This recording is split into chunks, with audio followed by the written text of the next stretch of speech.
Hello everybody, what's happening? My name's Neil, welcome along to Midlife Motors, and apologies if I look a little bit disheveled and tired this morning, but I'm working nights, which is making filming content quite tricky. However, I've wanted to do this video for a little while now because I'm sensing a shift. Sensing a shift in the car market. Used car prices are beginning to tumble.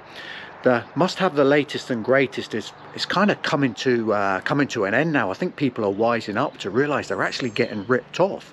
So with that in mind, and the fact this time of the year convertibles start to depreciate in price, could it be a good time to pick up Mark IV MX5? Now the MX5 is a great car, no doubt about that, and I think it's been proven that the Mark IV is probably the greatest of them all.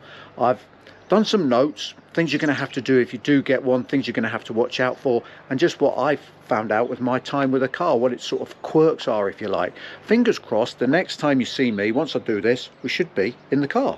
I suppose the first thing we better do once this big lorry goes past us is have a think about this actual car, because this is the one that I've got experience of. This is a 2017 Mark IV, so an early Mark IV, and an ND1 if you like, that's what they'd call it. I think they're on to about 3 now, and later in the video we'll maybe go through the differences.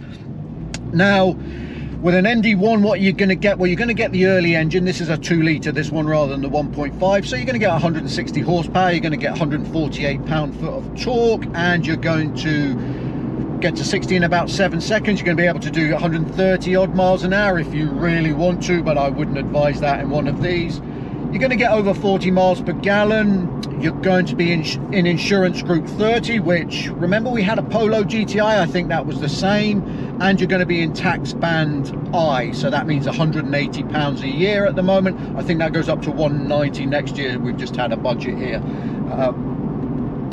Crikey, it's just going to get more and more expensive, but still not the end of the world. This is the RF, as you can probably see, rather than the full soft top, so that means it's a little bit heavier, 45 kilograms heavier, but it means it's also a little bit more soundproofed, and it's still not a heavy car.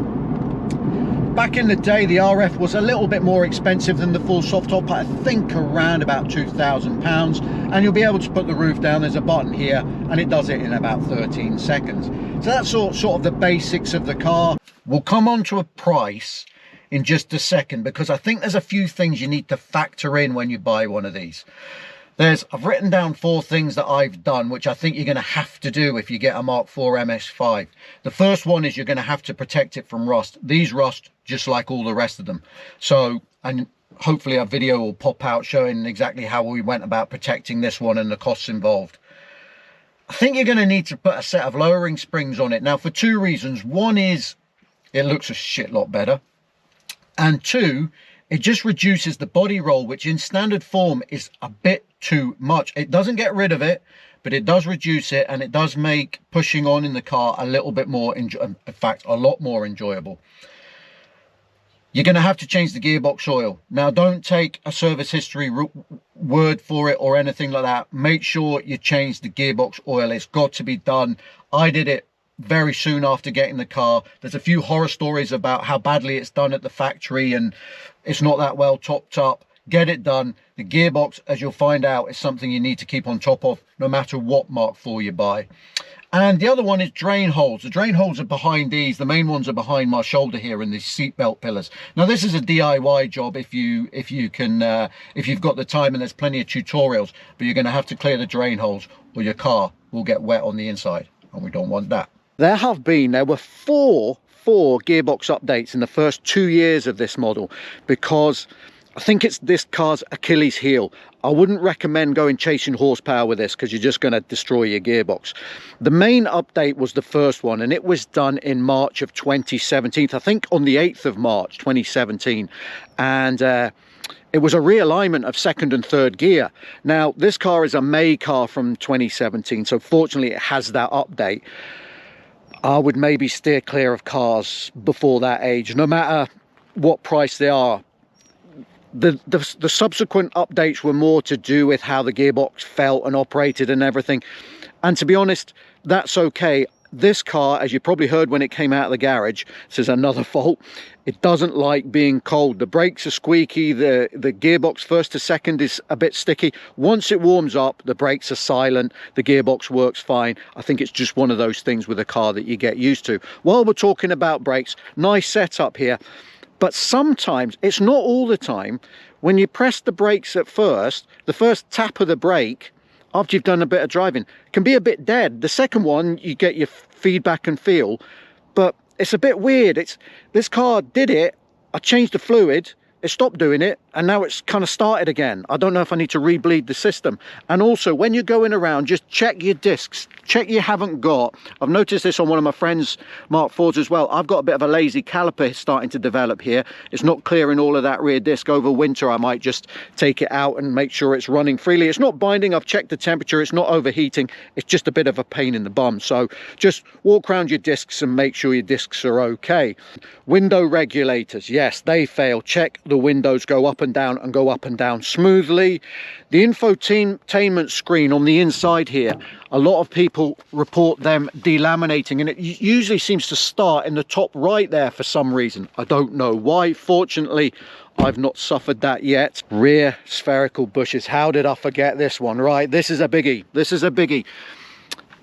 At the back here there's bushes, to either side at the top, that fail. You'll notice this because you'll hear a knocking noise when you drive the car. It'll also feel a little bit loose at the back. Now, I don't know if it's mileage or age related. It hasn't happened on this car yet, despite its age. It's only done 11,000 miles.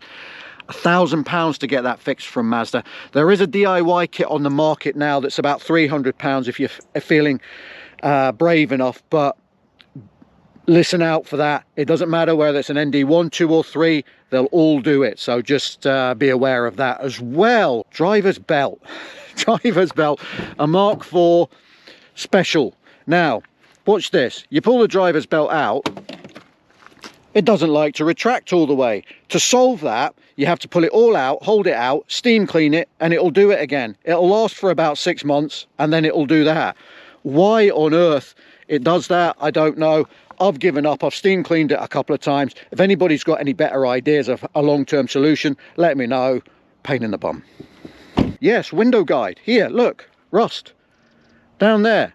Only on the driver's side, starting to form.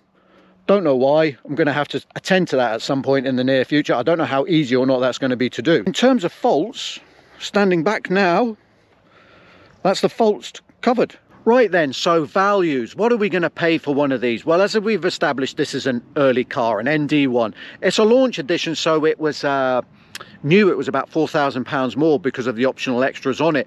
It's probably £1,500 more now. So this car in today's market with its mileage is probably a £16,000 car, maybe 17 on a good day.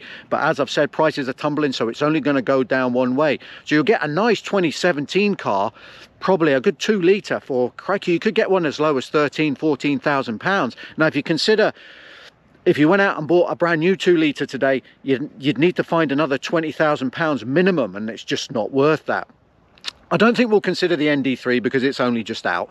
But what about the ND2? It arrived on the scene late 2018, and its major update was the revised engine, which gave you an extra 20 horsepower, which, wow, you think that sounds great. And it does. More is better, yes? Well, yes and no, because it only gave you an extra 3 pound-foot of torque, which in the real world is what matters. Remember before we were talking about that gearbox? Torque kills gearboxes, so they can't go mad with these cars. They can't make them madly fast. I think you got an extra 700 RPM, and I think it took the 0 to 60 time down from above 7 seconds to below 7 seconds. But remember that remember that Mini we saw on the drive at the beginning of the video? These things wouldn't stand a chance against one of those. Now in 2020, did they bring out posture control on the ND2 as well? Don't worry about needing that. Posture control was meant to make the cars faster in high-speed corners. That's down to the driver. In fact, any Mazda MX5 is down to the driver. So pay your money, take your choice. I would recommend going for a car that's been well maintained. Probably, I wouldn't be scared of getting one from a private owner, particularly a private owner that's held on to one for a while, because they may have done some of the rust treatment. They may have kept an eye on the things like the drain holes that need to be done. If you go to a garage, they might not know anything about that, and a car that looks shiny on the forecourt could be hiding a few secrets underneath. What have I noticed, particularly owning these cars? Well, one of the things I like about owning this car is the age of it. I do like the fact that I feel like not necessarily cheating the system, but I like being able to work on it myself. I'm a bit of I like to do DIY mechanics, and on this car that's proven to be pretty straightforward, not particularly expensive, and as it continues to age, I think I'll just do more and more things.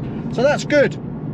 As we said at the beginning, it doesn't like being cold, this car, so be patient when you take it out for a drive. Let it warm up and warm up thoroughly. The tyres are quite sensitive now, not necessarily to pressures but tread. I've noticed particularly on the rear, the car can start feeling a little bit loose once the tread gets below halfway. So I've stuck with the Bridgestones. I quite like those tyres. A lot of people are quick to want to change them, but just be aware, keep an eye on your tread depths. It goes through rear tyres relatively quickly, I would say, for such a light, low powered car. Body roll, this isn't a car. An MX5 I don't think would make a good, out of the wrapper I'm talking about here, it's a great road car, but I don't think it would be a very good track car. It's got too much body roll. Mazda call it feel, and I understand what they're saying. They want you to enjoy the driving experience, but it does move around a lot and you get used to it, but it takes a while and it can be a little bit unnerving, and you have to realize how the car leans and then how it transfers weight, and then that it's going to grip, because you think it won't, because crikey, it's leaning so much.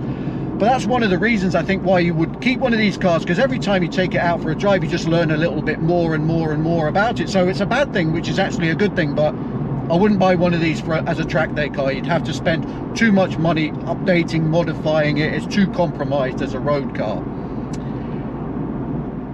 The other thing, I don't drive with lots of oversteer, but I do quite like to try and heel toe. Now in the little MR2 we've got, it's easy peasy. In this car the pedals are not positioned well for heel towing, unless it's me or I'm doing something wrong. I don't find it easy. And the steering's good, but it's not great. Now I think on the car that's just out, the ND3, they've changed the steering feel. I think they've lightened it off a little bit, and I think that might be a good thing. It's just not got quite the feel that you think it would have, but maybe that's just me, I don't know. Other things that I like, that I've noticed about the car, the paintwork. You've got to keep on top of the paintwork.